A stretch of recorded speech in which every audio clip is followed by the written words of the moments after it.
السلام علیکم ورحمۃ اللہ وبرکاتہ۔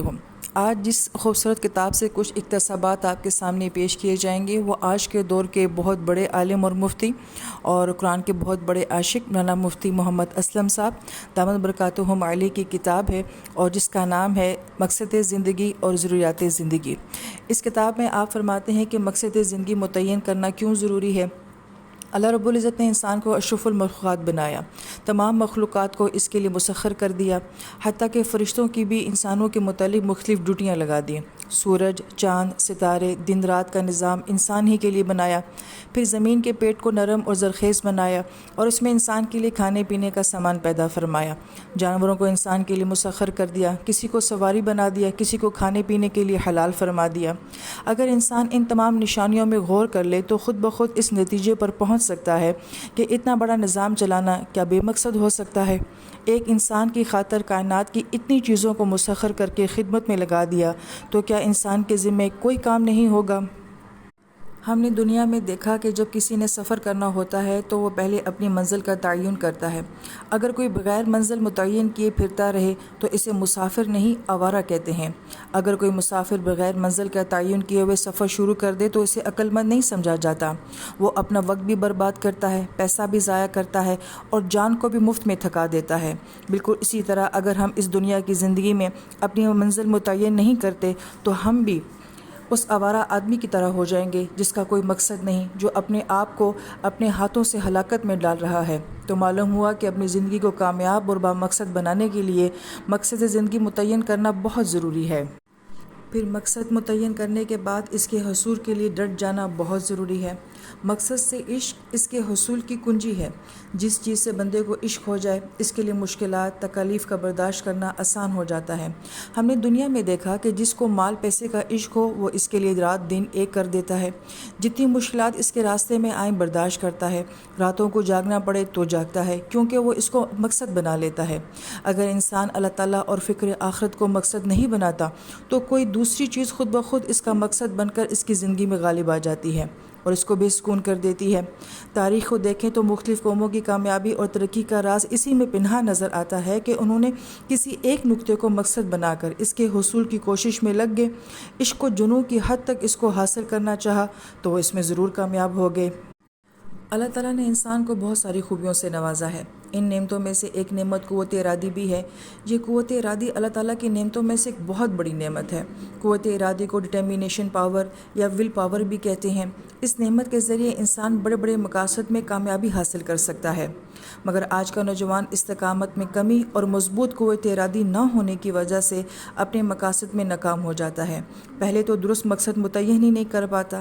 اگر مقصد زندگی سمجھ آ جائے تو اس کو حاصل کرنے کے لیے استقامت نہیں رہتی۔ اسی وجہ سے اپنے نفس کا غلام بنا پھرتا ہے اور اپنے نفس سے تنگ بھی ہے، مگر نفس پر قابو بھی نہیں پا سکتا۔ کیسے قابو پائے؟ اس کے لیے مضبوط قوت ارادی کی ضرورت ہے۔ ایک کافر سائنسدان نیوٹن نے لاز آف موشن بنانے کو اپنا مقصد زندگی بنایا تو اسے بہت کام کرنا پڑا، کیونکہ اس میں میتھمیٹیکل ایکویشن، ریاضیاتی مساوتیں بہت زیادہ ہوتی ہیں۔ اس کے پورے کمرے میں کاغذ پھیل گئے۔ جب اس کا مسودہ تیار ہو گیا تو وہ بہت خوش ہوا کہ میری محنت کام آ گئی اور مقصد حاصل ہو گیا۔ اتنے میں اسے بیت الخلاء جانے کی ضرورت محسوس ہوئی۔ ابھی وہ واش روم میں ہی تھا کہ اس کا کتا کمرے میں داخل ہوا اور وہ ادھر ادھر پھرنے لگا۔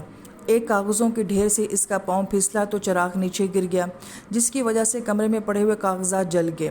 جب نیوٹن واپس آیا تو اس نے آگ لگی ہوئی دیکھی۔ اس نے آگ بجھائی تو اس کا سارا مسودہ راکھ کا ڈھیر بن چکا تھا۔ اس کے کتے کا نام ٹونی تھا۔ اس نے اسے صرف اتنی بات کہی کہ ٹونی، تم نے میرا کام بڑھا دیا ہے۔ یہ کہہ کر اس نے پھر محنت شروع کر دی، کیونکہ اس کے ذہن میں کچھ نہ کچھ یادداشت ابھی باقی تھی، اس لیے اس نے ایک سال پھر اور محنت کر کے حرکت کے قوانین کو دوبارہ لکھ لیا۔ اس طرح ایک آدمی اپنے قوت ارادی کے ذریعے منفی کو مثبت اور اپنی شکست کو اپنی فتح میں تبدیل کر لیا کرتا ہے۔ اکثر دیکھا گیا ہے کہ جب اللہ تعالیٰ کا کسی پر فضل خاص ہونے والا ہوتا ہے اور اسے اپنی طرف کھینچنا چاہتے ہیں تو کسی نہ کسی سبب سے اس کے اندر بے قلی، بے چینی اور اضطراب پیدا کر دیتے ہیں۔ ہزاروں سکون قربان اس بے چینی پر جو سب سے ہٹا کر خدا کے آستانے پر کھڑا کر دے اور سب سے توڑ کر اپنے سے جوڑ دے۔ مولانا ابو الحسن علی ندوی رحمہ اللہ تعالیٰ مزید لکھتے ہیں کہ اس ناکارہ اور گنہگار کو بہت سے بزرگان دین کی سواہ عمری اور حالات لکھنے کا اللہ تعالیٰ نے موقع دیا۔ اکثر دیکھا کہ جس پر عنایت خاص ہوتی ہے، اس کی زندگی میں بے چینی کا سبب پیدا کر کے اس کو سب کے بیچ میں سے اٹھا کر اپنا بنا لیا۔ بہت سے بزرگوں کے حالات کی تبدیلی اور جذب و کشش کا ذریعہ یہی اضطراب بنا۔ پھر آخرت کا یقین نہ ہونا مقصد زندگی کے حصول میں سب سے بڑی رکاوٹ ہے۔ اکثر لوگ مرنے کا نام تو لیتے ہیں، لیکن انہیں یقین نہیں ہے کہ ہم نے مرنا ہے، اور مرنے کا تو کوئی وقت مقرر نہیں، اس لیے اس کی ہر وقت تیاری ضروری ہے، اور اپنے دل سے ہر وقت پوچھتے رہنا چاہیے، کیا تم مرنے کے لیے تیار ہو؟ آخرت کی تیاری کا آسان طریقہ یہ ہے کہ اپنی زندگی کو ایسے گزاریں جیسے کوئی آخرت میں زندگی گزار رہا ہو۔ نبی صلی اللہ علیہ وآلہ وسلم نے فرمایا کہ جسم میں ایک گوشت کا ٹکڑا ہے، اگر وہ صحیح ہو جائے تو تمام جسم صحیح ہو جاتا ہے، اگر وہ خراب ہو جائے تو تمام جسم خراب ہو جاتا ہے۔ خبردار ہو جاؤ، وہ دل ہے۔ ان حقائق کی روشنی میں یہ بات روز روشن کی طرح واضح ہو جاتی ہے کہ اگر بندے کا دل سدھر جائے تو سارا جسم سدھر جاتا ہے، اور اگر دل بگڑ جائے تو سارا جسم بگڑ جاتا ہے، کیونکہ دل کا آرڈر جسم کے تمام اعضاء پر چلتا ہے۔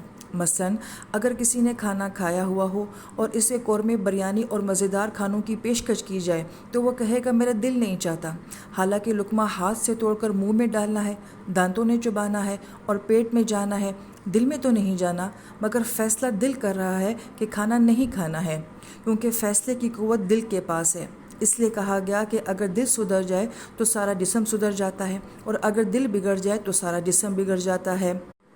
ایک مثال اور ہے جس پر غور و فکر کیا جا سکتا ہے کہ ریموٹ کنٹرول جس کے پاس ہو وہ ٹی وی کے اسٹیشن بدلتا رہتا ہے، اسی طرح دل بھی جسم کے لیے ایک ریموٹ کنٹرول کی طرح ہے۔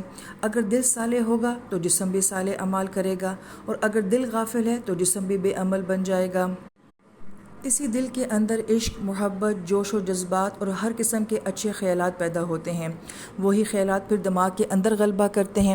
اس کی واضح مثال ان لوگوں کی زندگی میں ہے جنہیں کسی سے عشق ہو جاتا ہے، انہیں لاکھ سمجھائیں مگر ان کے دماغ کا بس دل کے آگے نہیں چلتا، اور وہ دماغ کی بجائے دل کی بات مانتے ہیں، جس سے ثابت ہوتا ہے کہ انسان کے دل کا حکم آنکھ، زبان، کان اور دماغ بلکہ جسم کے تمام اعضاء پر چلتا ہے۔ اگر دل کو مقصد زندگی سمجھ آ جائے تو پھر وہ اعضاء کو درست رکھتا ہے اور مقصد سے ہٹنے نہیں دیتا، جس سے انسان اپنی زندگی میں اور آخرت میں کامیاب ہو جاتا ہے۔ لہٰذا جو لوگ یہ جاننا چاہتے ہیں کہ ہم اپنی زندگی کے مقصد کو کن مؤثر ذرائع کے ذریعے حاصل کر سکتے ہیں، اور کون سی کمی، کوتاہیوں اور غفلتوں سے اپنے آپ کو بچا کر اپنے مقصد کو آسانی سے حاصل کر سکتے ہیں، ان کے لیے اس کتاب کا مطالعہ انشاءاللہ تعالی بہت مفید ثابت ہوگا۔